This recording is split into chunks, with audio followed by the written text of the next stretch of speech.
I ain't even gonna hold you. But when it comes to certain things in this R. Kelly circus, I just refuse to entertain certain topics for the simple fact I've seen so much janky-ish going on these platforms, people coming out here when this man's case was still active and open and being investigated, volunteering so much janky ass information, participating with informants, and interfering with this man's defense. When certain information hits the blog, the first thing that I think is, what is the relevance? What is the point? So when I see these prison photos being passed around, which I first saw in these fan groups, then passed around to these different bloggers, of course, I gave it the side eye. But continue to watch this video as I make it make sense as to why, regardless of what I think or feel about the photos, there's a more relevant topic on my mind. Hello and welcome to Primadonna News, where we give our perspectives about the trending topics. We don't follow any agendas or blindly comment on topics without first doing diligent research to weed through valid information from the propaganda being pushed. Enjoy the topics and don't forget to like, share, and subscribe if you haven't already. Get the bag, get the bag. Y'all niggas know what it is. You know we get the bag, get the bag.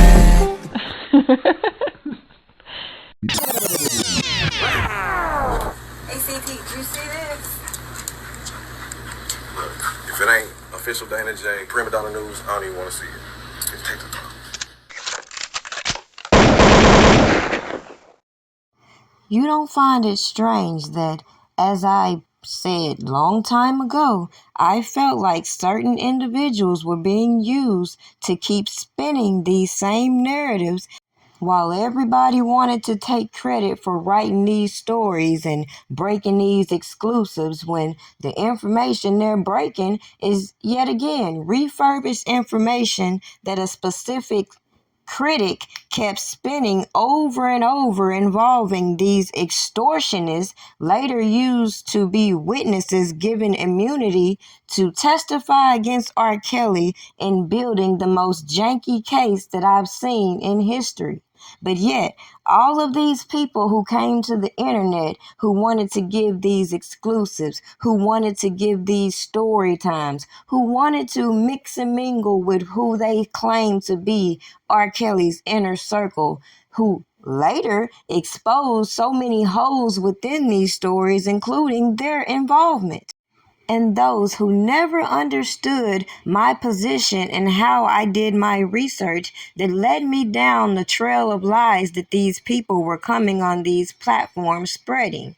So when it comes to these trending topics and what goes viral, including this jailhouse photo that I first saw in these fan groups, same fan groups where all these janky people congregate, it should be no surprise why I personally give it the side eye, and it's just based on where the information is coming from. But that don't change the fact that it very well could be real. Yet the more pressing topic, in my opinion, is the corruption we witnessed on these platforms that everybody wants to avoid talking about, that included a lot of these people used by prosecutors to secure this janky ass conviction, including some of these people from these fan groups.